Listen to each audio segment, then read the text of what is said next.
அண்மை செய்தி. திருவண்ணாமலை வஉசி நகரில் மண் சரிவு ஏற்பட்டு புதைந்த வீடுகள் 7 பேரின் நிலை தற்போது வரை என்ன என்று தெரியாத நிலையில் விழுப்புரத்திலிருந்து மீட்புப் பணியில் ஈடுபட தேசிய பேரிடர் மீட்புக் குழுவினர் அங்கு விரைந்திருக்கிறார்கள். அண்மை செய்தியாக பார்க்கிறோம்.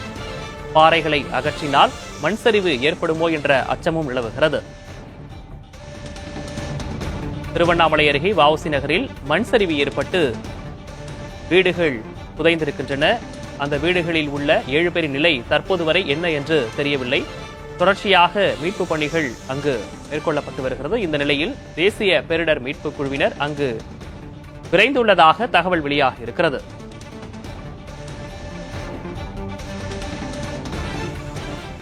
கூடுதல் விவரங்களோடு செய்தியாளர் குமரவேல் இணைந்திருக்கிறார். குமரவேல், தற்போது தேசிய பேரிடர் மீட்பு படையினர் அங்கு விரைந்திருப்பதா தகவல் வெளியாகிருக்கு. எப்போது அங்கு வருவாங்க? போர்க்கால அடிப்படையில் மீட்பு பணிகள் தற்போது தேவையாக இருக்கிறது. என்ன நிலவரம்? விக்னேஷ், தற்போதைய நிலவரத்தை பொறுத்த வரைக்கும் தேசிய பேரிடர் மீட்பு படையினர் விழுப்புரத்துல இருக்கிறாங்க. ஒரு டீம் அவங்க தான் இங்க மூவ் பண்ண போறதா சொல்லியிருக்காங்க. அதே போல எஸ்டிஆர் மாநில பேரிடர் மீட்பு குழுவினரும் இப்ப வர இருக்கிறதாக தகவல் சொல்லியிருக்காங்க. இந்த மீட்பு பணிகளை பொறுத்த வரைக்கும் ஒரு மிகப்பெரிய சிக்கல் இருக்குது. ஏன்னா இந்த மண் சரிவு ஏற்பட்டது வெறுமனே மண் சரிவு மட்டும் ஏற்படல. இந்த மண் சரிவுக்கு மேல ஒரு 14 அடி உயர மிகப்பெரிய ராட்சத பாறை இருக்குது. ஒருவேளை தற்போதைய சூழலில் மண் இலகுவாக இருக்கிறதுனால உடனடியாக அடிவாரத்தில் இருந்து மீட்பு பணியை துவங்கும் பட்சத்துல மேலே இருக்கக்கூடிய பாறை தொடர்ந்து கீழே விழுவக்கூடிய வாய்ப்பு இருக்குது. அதன் மூலமாக மற்ற பகுதிகளுக்கும், அதாவது மற்ற வீடுகளுக்கும் சேதம் ஏற்படுவதாக தெரிவிச்சிருக்கிறாங்க. அதன் காரணமாகத்தான் இந்த 2 பேரிடர் மீட்பு குழுவினர் வரைக்கும் காத்திருக்கக்கூடிய சூழல் இருப்பதாக மாவட்ட ஆட்சியர் பாஸ்கர பாண்டியன் தற்போது நேரில் ஆய்வு செய்து இந்த தகவலை தெரிவிச்சிருக்கிறாங்க. இன்னொன்னு உள்ளே 7 பேர் இருப்பதாக சொல்லியிருக்கிறாங்க. ஏற்கனவே சொன்னது மாதிரி ராஜ்குமார் வீட்டுல இந்த பாறை விழுந்திருக்குது. அந்த வீட்டுல ராஜ்குமாரோட மனைவி மீனா, அவரோட பிள்ளைகள் கௌதம், வினியா மற்றும் உறவினர்கள் ராஜ்குமாரின் உறவினர்களான மகள்கள் தேவிகா, வினோதினி, இன்னொரு பெண் உட்பட மொத்தம் 7 பேர் உள்ள இருக்கலாம் அப்படின்ற ஒரு சந்தேகத்தையும் மாவட்ட ஆட்சியர் முன் வச்சிருக்கிறாரு. எதுவாக இருந்தாலும் 2 பேரிடர் மீட்பு குமரவேல், நீங்க இணைப்பிலே இருங்க. தற்போது நமது இணைப்பில் மாவட்ட ஆட்சியர் பாஸ்கர பாண்டியன் இணைந்திருக்கிறார். அவரிடமே நேரடியாக கேட்கலாம். சார் வணக்கம். வணக்கங்க சார், மண்ணில் புதைந்த அந்த வீடுகள் 7 பேரின் நிலை தற்போது வரைக்கும் என்னன்னு தெரியல. இப்போ வரைக்கும் என்னென்ன பணிகள் சார் அங்க நடந்துட்டு இருக்கு? சார், இப்ப நம்ம அந்த சொல்லப்படுகின்ற வஉசி நகர்ன்ற பகுதியானது மலைச்சரிவான பகுதி. அந்த பகுதிகளில் இருந்து மிகப்பெரிய பாறையானது மழையினால் உருள ஆரம்பித்து மண் சரிவு ஏற்பட்டிருக்கின்றது. அது தண்ணீரோடு மண் கலந்து மிக வேகமாக விரைந்து அந்த பகுதியில் இருக்கின்ற வழியாகவே வர ஆரம்பிச்சு மக்கள் அச்சப்பட்டிருக்கின்றார்கள். அந்த பாறையானது மோதப்பட்டதன் காரணமாக அந்த பகுதியில் இருந்த வீடு சேதமடைந்திருக்கின்றது. அந்த பகுதியில் இருந்தவர்கள் உடனடியாக வெளியேறியிருக்கின்றார்கள். அக்கம் பக்கத்தில் இருந்தவர்களும் உதவி செய்திருக்கின்றார்கள். அந்த பகுதியில் இருந்த அந்த மணலானது மிக வேகமாக விரைந்து வெளியேறியதன் காரணமாக ஒரு வீடானது மண்ணால் மூடப்பட்டிருக்கின்றது. அந்த பாறையானது எந்த நேரமும் கீழே இறங்கி வரலாம் என்கின்ற ஒரு அபாயகரமான நிலையில் அங்கே தொங்கிக் கொண்டிருக்கின்றது. மாவட்ட ஆட்சியராகிய நானும், மாவட்ட வருவாய் அலுவலர், காவல் கண்காணிப்பாளர் மற்றும் தீயணைப்பு துறையினர், திட்ட அலுவலர் மற்றும் பல்வேறு வட்டாட்சியர் போன்ற அலுவலர்கள் அங்கே ஆய்வு செய்தோம். ஆய்வு செய்த பகுதியில் அந்த சொல்லப்பட்ட மண் மூடியிருக்கின்ற பகுதியில் நின்று பார்த்திருக்கின்றோம். அதே நேரத்தில் அவர்கள் சந்தேகத்திற்கு அவர்கள் காணவில்லை என்று சொல்லியிருக்கின்றார்கள். ஒரே குடும்பத்தை சார்ந்த 2 கணவன் மனைவி, அவர்களது பிள்ளைகள் 3 பேரும், உறவினர்களுடைய குழந்தைகள் 2 பேருமாக அவர்கள் சொல்லியிருக்கின்றார்கள். அவர்கள் அங்கிருந்து வீடுகளில் இருந்த அனைவருமே முகாமில் தங்க வைத்திருக்கின்றோம். அவர்களுக்கு தேவையான அனைத்து வசதிகளும் செய்து கொடுக்கப்பட்டிருக்கின்றது. அவர்களிடம் விசாரித்த போது அவர்கள் மிஸ்ஸிங் என்றுதான் சொல்லுகின்றார்கள். தற்போது நாம் அந்த பகுதியில் ஆய்வு மேற்கொண்டு அவர்களை காப்பாற்றுவதற்காக நடவடிக்கை மேற்கொண்டு வருகின்றோம். அவர்கள் சொல்லுகின்ற இடத்தில் அவர் வெளியே எங்கேனும் இருக்கின்றார்களா, அங்கே இருக்கின்றார்களா என்பது சரியாக தெரியவில்லை. ஆனால் அந்த 7 நபர்கள் அங்கே மிஸ்ஸிங் என்று சொல்லியிருக்கின்றார்கள். அதை நாம் இப்போது விசாரணை மேற்கொண்டு வருகின்றோம். அந்த இடத்தில் நடவடிக்கை மேற்கொண்டு மீட்பதற்கு நடவடிக்கை மேற்கொள்கிறோம். சார், இப்போ நீங்க சம்பவ இடத்துல ஆய்வு பண்ணிருக்கீங்க. அந்த 7 பேர் தொடர்புகள் எங்க இருக்காங்க அப்படின்ற ஒரு பக்கம் அதுக்கான விசாரணை நடந்துட்டு இருக்கு அப்படின்றதையும் சொல்லியிருக்கீங்க. இப்ப இன்னொரு பக்கம் பேரிடர் மீட்பு குழுவினரும் விழுப்புரத்துல இருந்து அங்க வந்துட்டு இருக்கிறதா சொல்றாங்க. எப்போ சார் வருவாங்க? இப்ப மீட்பு பணிகள் அங்க தொடங்கிடுச்சா? மீட்பு நம்ம நம்மளுடைய சம்பவம் செய்தி கிடைத்த உடனே மீட்பு குழுவினர் வர நம்ம சொல்லிட்டோம். அங்கிருந்து அவங்க ஆன் த வேல இருந்துகிட்டு இருக்காங்க. இப்ப வந்துட்டாங்கன்னா உடனடியாக நம்ம பணிகளை மேற்கொள்றோம். சார், இப்போ அந்த வஉசி நகரை பொறுத்த வரைக்கும் மலையடி வாரத்துல இந்த மாதிரி சிக்கல் இருக்கா சார்? இப்போ மழை வரும்போது இந்த மாதிரி சரிகிற மாதிரி இருக்கா? ஏற்கனவே அறிவுறுத்தல் ஏதாவது கொடுக்கப்பட்டிருந்தா சார்? நம்ம அறிவுறுத்தல கொடுத்திருக்கிறோம். அந்த பகுதியில் இருக்கின்ற மக்களை நம்ம இப்ப வெளியேற்றி ஒரு இடத்துல இப்ப ஸ்கூல்ல நம்ம தங்க வச்சிருக்கிறோம். அதே நேரத்தில் மற்றவர்களும் வெளியேறதுக்கு அந்த பகுதியில் அந்த ஆபத்து பாறை இருக்கின்ற பகுதியில் இருக்கின்ற ஆபத்து ஏற்படக்கூடிய பகுதியில் அத்தனை நபர்களையும் நாம் வெளியேற்றிட்டோம். பல்வேறு நபர்கள் அந்த சரிவில் இருக்கிற நபர்களை வெளியே வருவதற்கு நாம் அறிவுறுத்தி இருக்கின்றோம்.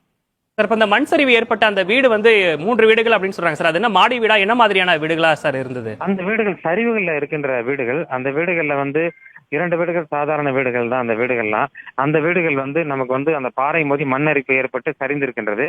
இவங்க சொல்லப்படுகின்ற வீடுகள் வந்து 2 வீடுகள் நடுவே இருக்கின்ற ஒரு பள்ளமான வீடாக இருக்கவே மிக விரைவாக அந்த மண் அரிப்பு ஏற்பட்டு அந்த வீட்டின் மீது மண் மூடி இருக்கின்றது. இப்ப ஏற்கனவே இப்போ நீங்க சொல்லியிருந்தீங்க, இப்ப அந்த பணிகள் வந்து தொடங்கும் போது கீழே வந்து மண் எடுக்கும் போது மேல இருந்து மண் சரிவு ஏற்படுவதற்கான வாய்ப்புகள் இருக்கு அப்படின்னு சொன்னீங்க. என்ன மாதிரியான சவால்கள் இருக்கு, சிக்கல் இருக்கு, இதை எப்படி சார் களைய போகுது? இப்ப என்டிஆர்எஃப் டீம் வந்துகிட்டு இருக்காங்க. நம்மளுடைய டீம் இங்க இருக்குது. வந்துட்ட பிறகு நம்ம டிஸ்கஸ் பண்ணுவோம் அதுல எந்த மாதிரியான நடவடிக்கை மேற்கொள்ளலாம்ட்டு. சார், இப்போ கண்டிப்பா உள்ள இருக்காங்க அப்படின்றது ஏதாவது தொடர்பு கொள்ள முடிஞ்சதா? சுற்றி இருக்கவர்களுடைய அறிவுறுத்தலின் பேரில் ஏதாவது மேற்கொள்ளப்பட்டதா சார்? ஏதாவது இல்ல, இப்ப நம்ம விசாரணை மேற்கொள்றோம். அவங்க மிஸ்ஸிங்ன்றது தெரியுது. அவங்க மிஸ்ஸிங்ன்றது இவங்களால சொல்லப்படுகின்றது. அதை வச்சு நாம வந்து எங்க இருக்காங்கன்றத தொடர்பு கொள்ளும் போது செல்போன்ல தொடர்பு கொள்ள முடியல. அதனால நாம மிஸ்ஸிங்கிற அடிப்படையில் அவங்களை தேடுறோம். அடுத்த கட்டமா பேரிடர் மீட்பு படையினரும் அங்கு விரைந்திருப்பதாகவும் குறிப்பிட்டிருந்தீங்க. இணைப்பில் வந்து பேசியமைக்காக நன்றி சார். சம்பவ இடத்திற்கு மீட்பு படையினர் விரைந்து வருவதாக மாவட்ட ஆட்சியர் நேரடியாக தெரிவித்திருக்கிறார். சுற்றுவட்டார பகுதியில் இருந்த அனைவரையும் பாதுகாப்பாக வெளியேற்றி இருப்பதாகவும் அவர் தெரிவித்திருக்கிறார். குமரவேல், இப்போ மாவட்ட ஆட்சியர் நேரடியாக ஒரு பல்வேறு விஷயங்களை வந்து குறிப்பிட்டிருக்கிறாரு. இப்போ அந்த வஉசி நகரை பொறுத்த வரைக்கும் மொத்தமா எத்தனை வீடுகள் இருந்தது? வஉசி நகர் பொறுத்த வரைக்கும் அது திருவண்ணாமலை கிரிவல அந்த தீபம் ஏற்றக்கூடிய மலையோட ஒரு பகுதி தான் அந்த வஉசி நகர். ஏன்னா ஏற்கனவே வந்து இந்த பகுதியில் வந்து மலைப்பாங்கான பகுதி என்பதால வந்து மலை சரிவுல வீடு கட்டிருக்கிறாங்க. அங்க இருக்கிறவங்க பாதுகாப்புக்காக முகாம்களுக்கு செல்லுன்னு சொல்லிட்டு ஏற்கனவே அறிவுறுத்தி இருக்கிறாங்க.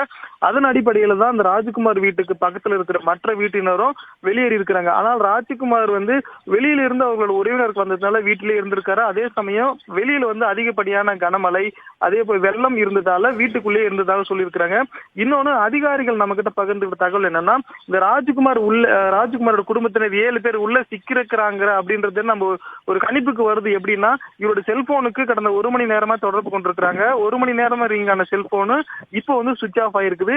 அதே சமயம் இவரோட உறவினர்கள் வீடு அக்கம் பக்கத்துல இருக்கிறவங்க இவங்களோட உறவினர் வீட்டுக்கும் தொடர்பு கொண்டிருக்காங்க. அவங்களும் இவங்களோட லொகேட்டட் இல்ல. அந்த அடிப்படையில லாஸ்ட் மிஸ்ஸிங் பிளேஸா இந்த பகுதியை தான் பாக்குறாங்க. அந்த அடிப்படையில் தான் இவர்கள் 7 பேரும் உள்ளே சிக்கிருக்க கூடி இருக்கலாம் என்ற ஒரு அச்சம் ஏற்பட்டிருக்கிறது. மிக விரைவாக மீட்பு பணி தொடங்கணும். ஆனா அதற்கான சாத்தியக்கூறுகள் இல்லை என்பதும் இப்ப மாவட்ட ஆட்சியரும் தெரிவிச்சிருக்கிறாங்க, தீயணைப்புத்துறையும் தெரிவிச்சிருக்கிறாங்க. ஏன்னா இலகுவான மண், பாறைகள் அதிகமாக இருக்கக்கூடிய மண். முதல்ல வந்து நேத்துல இருந்து மழை பெஞ்சிருந்தாலும் கூட இன்னைக்கு சாயந்தரம் இவங்க வீட்டுக்கு மேல, அதாவது வந்து இவங்க வந்து அரசு பொது இடத்துல தான் வீடு கட்டிருப்பதாகவும் முதல் கட்ட தகவல் தெரிவிக்கிறாங்க. மலையில வந்து அவரோட வீடு முதல் கட்டமா இந்த மலையில் இருக்கக்கூடிய ஒரு மரம் தான் வந்து முதல்ல சாஞ்சி விழுந்து இருக்குது. அதன் பிறகுதான் மண் வந்து கனமழை பெய்யும் போது அந்த மரம் விழுந்ததால மண் அரிப்பு ஏற்பட்டு அதற்கு மேல இருக்கக்கூடிய பாறை, ஏற்கனவே சொன்னது போல 14 அடி உயரம் இருக்கக்கூடிய ராட்சத பாறை, அதோட அழுத்தம் காரணமாகவும் ஏற்கனவே மரம் விழுந்தது, கனமழை காரணமா, இந்த மூன்றும் சேர்ந்துதான் ஒரே ரொம்ப மிக விரைவாக அந்த மண்ணை வந்து இந்த 3 வீட்டுக்கு மேலே தள்ளி இருக்குது. அதனால இவங்க எதிர்பார்க்கறதுக்கு முன்னாடியே இந்த மண் வந்து இவர்களை மூடி இருக்கலாம் அப்படின்னு சொல்லிட்டு சம்பவ இடத்துல இருக்கிற சொல்லியிருக்கிறாங்க. என்ன இருந்தாலும் மிக விரைவாக 7 பேர் இருப்பதாக ஒரு கணிப்பாக சொல்லியிருக்கிறாங்க. என்ன இருந்தாலும் இவங்க மிக விரைவாக மீட்கப்பட வேண்டும் என்பது அனைவருடைய எதிர்பார்ப்பாக இருக்கிறது. மிக விரைவாகவே தேசிய பேரிடர் மீட்பு வரும்னு சொல்லியிருக்கிறாங்க. இந்த மலைப்பாங்கான பகுதி இருக்கிறதுனால ஏற்கனவே 500 பேரை மீட்டிருக்கிறாங்க. இந்த சைடுல இருக்கிற மலையோட பக்கவாட்டுல, மலையோட தெருவில் இருக்கிற 500 பேரை மீட்டு அவங்க எல்லாருமே வந்து முகாம்ல தங்கி வச்சிருக்காங்க. இன்னமும் கூட வந்து அருகே இருக்கக்கூடிய பகுதியில் இருக்கிற மக்களையும் வெளியேற்றும் பணி நடந்துட்டு இருக்குது. அந்த பகுதியில் மின்சாரமும் வேற இப்போ தடைப்பட்டு வச்சிருக்கிறாங்க. விக்னேஷ், அடுத்தடுத்த விவரங்களுக்காக மீண்டும் தொடர்பு கொள்கிறோம். தற்போதைய விவரங்களுக்கு நன்றி குமரவேல். திருவண்ணாமலையில் வஉசி நகரில் மண் சரிவு ஏற்பட்டு வீடுகள் உள்ளே புதைந்திருக்கின்றன. விழுப்புரத்திலிருந்து மீட்பு பணியில் ஈடுபடுவதற்காக தேசிய பேரிடர் மீட்புக் குழுவினரும் அங்கு விரைந்திருக்கிறார்கள்.